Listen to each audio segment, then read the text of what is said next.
যে মাছ এখন সাজিয়ে দিয়েছি, এখন এতে এই যে জল এটা তলার দিক দিয়ে দিচ্ছি, কারণ সর্ষেটা তলার দিকে রয়েছে। আমার মনে হচ্ছে কি আরো লাগবে জানিস কি রে, জল কালো জিরে ফোড়ন দাওনি?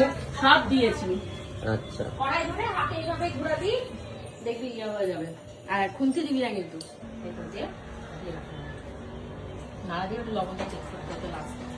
আর কাঁচা লঙ্কাগুলো উপরে দিয়ে দে, উঠবে এখন। এই শোনো, আমরা যথেষ্ট এক্সপার্ট।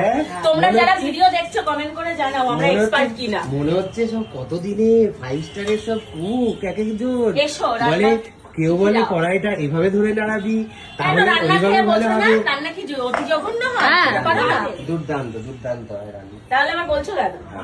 আমি তো মজা করছি। খুব ভালো রান্না হয়, অসাধারণ রান্না হয়। মানে কি যে ভালো হয় সে তো আমি জানি, মানে দারুণ হয়, দারুণ অসাধারণ হয়। এরকম ভাবে বলছে, লোকে ভাবছে সত্যি কথা। না না না, সত্যি সব লোকে সত্যি জানে। হ্যাঁ, তুই রান্না করে সবাই কমেন্ট করে আমাকে এসে বলে পূজাকে দেখে রান্না শেখো। হ্যাঁ ঠিক ঠিক শিখবো।